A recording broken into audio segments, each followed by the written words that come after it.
Welcome back right now. Excuse me, I have a bit of a cough. Dustin Arbuckle is here today, and Dustin is from the Saddleback Medical Center. He's a social worker that is here within our social service department, which is fantastic. And today he brought along Susan Thomas, and Susan is director of the board of our wonderful foundation of Laguna Woods Village. And we're talking about a collaboration. Yes, today. Absolutely. I'm a member of the board, not the director. All right, I was sent director, but we elevated you today, but that's fine. So this fall prevention workshop, we've been hearing about this. And before we get into the details of that, a question that I was asking you, others have asked as well, is the relationship between the foundation, which, as we know, certainly helps a lot of people in need. Mm-hmm. And the question that I asked and a couple other people have asked, like at one of the board meetings, is this a workshop that is only for low-income people? What is your relationship with social services here? First of all, thank you for having us on to talk about the workshops. The foundation does in fact help many people in need, and in fact has income levels for certain kinds of services. The foundation also has partnered almost from the beginning with social services. Social services administers all of the funds and in fact administers the relationship. We don't have a direct relationship with the clients of social services. They're anonymous to us. We don't know. They discern who is in need and how the money should be spent, and come to us for money. In that vein, when Dustin joined, and he can speak directly to this, when he joined social services from Saddleback, he was asked to find what the needs were. Right. And in fact, falls, it turns out, are over 50% of the cause of ambulance calls delivered to Saddleback. So So unlike most of what the foundation does, which is for low-income residents, this fall prevention class is for any resident in Laguna Woods Village. Yeah. Right. And you know, the fall preventions throughout the years here, there's been various different classes given, and we know that Florence Sylvester does, and the Towers, but I think just over the years, so many different medical professionals and clubs and all that have talked about this and how devastating it can really be. And that's what's important, is that how it impacts so many residents and the severity of the impact of falls. So the foundation recognized if this is such a big problem for all of our residents, and that falling is not income dependent, obviously. Right. And the recovery, maybe if you are a high income, you might not need special services, but this is not special services. This is an educational format. So to make available prevention techniques. And sure, there have been many seminars and programs before, but probably not the intensity of this one, which is, Dustin can speak to the educational format, which is pretty intense. Yeah, and kind of the background of the problem of falls, we do have data from the CDC. So among older adults, falls are the leading cause of both fatal and non-fatal injury, and a significant cause of hospitalization, disability, loss of independence, and reduced quality of life. So about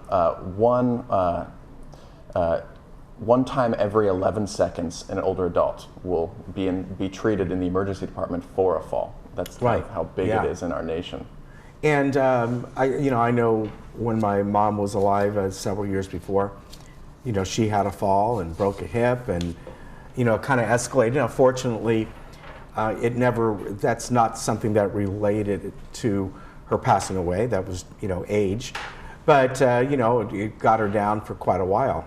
Right, the impacts on your life if you fall and have one of those injuries is major. And one of the things that we've been told and people can be educated to is that it's important to stay active even through your recovery. The more active you are, it changes your attitude and your brain. And one of the things that I'm excited to hear about is in this workshop coming up on August 28th is what are the impacts of the brain and hearing and falling all together.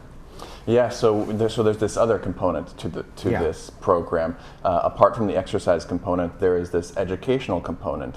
And we created that because our mindset going into the program was to, number one, raise awareness of fall prevention, increase availability of fall prevention services, and then engage professionals and residents in activities of fall prevention. So there's this education component where we bring in experts who can talk about the intersection of their discipline and fall prevention. So people like podiatrists, neurologists, or for example, pharmacists who could talk about how certain medications might be interacting and causing a fall.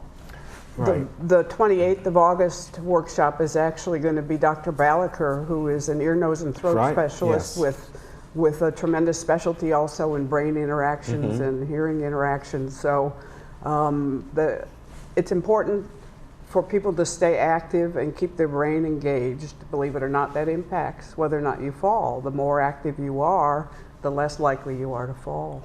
And you know, one of the things that happens is that when people fall, they almost get to the point of that fear comes in of falling again. And quite often, it's almost inevitable that that will happen because they emphasize being too safe, and something like that happens. It happened to my mom, you know, like a year or two later, she fell again, and really it was because she was so afraid of falling that, you know, she put her hand out on whatever it was and ended up, I don't know if she broke her wrist, but doing something with her wrist because she over worried about it so much, or walking around, and it's kind of like in that mindset, well, if something, you know, keep thinking something's going to go wrong, and you know, and there's another factor that sort of creeps in, which is judgment. Yeah.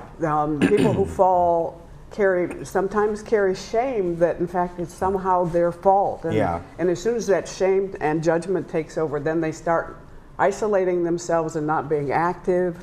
And that, in fact, aggravates it as well as the fear. So we just have to make sure that we're not judging in terms of the fact that people have fallen. It's not their fault that they've fallen. Yeah. Well, in my mom's case, the fault was the dog's water dish. Yeah.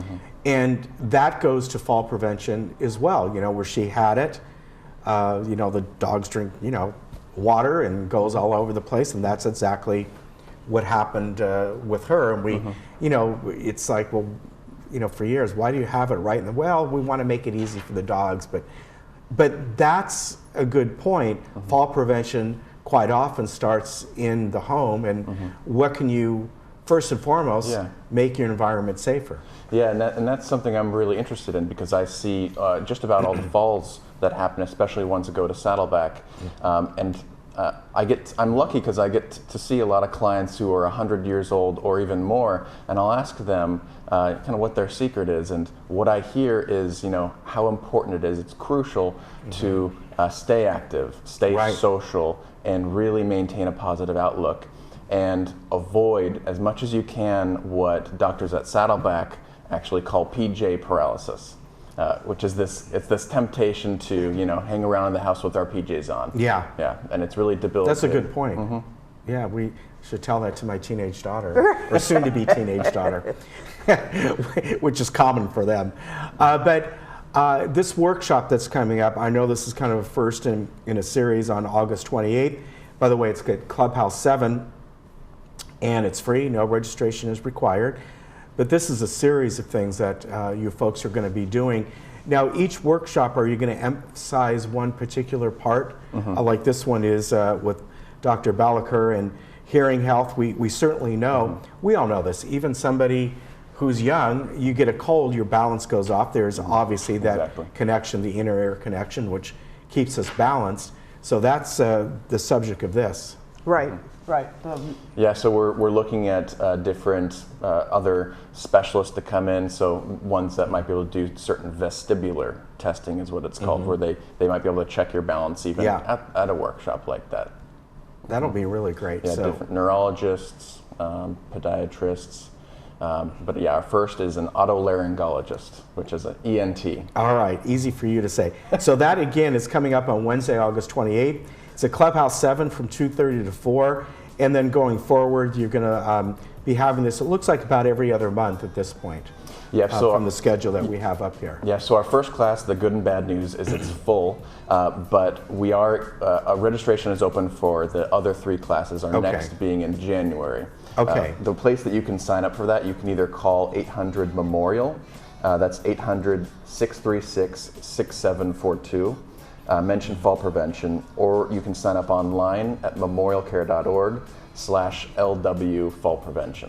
All right. So those are the classes of which there are going to be a series of 4 Exactly. sets of 8, which is in addition to the workshops that are coming August 28th, just Okay. to be clear. All And right. the first set of classes, in fact, is fall. Yep, starting in September. Yep, it's all full. Okay. So but we're taking registrations. For January. Okay, so yep. just to be clear, this we're talking about right now is a workshop that is not full. Correct. Not full. Okay. No And not registration. anticipated to be full. We'll be able to find shares for Okay, very everybody. good. Thank you both for coming on. Good to Thank see you. you. Thank you. And I will see you. I know I'll see you around Destin. We'll get you on as we always do every couple of months Thanks when so they much. let you out from social services. You take care. We'll be right back.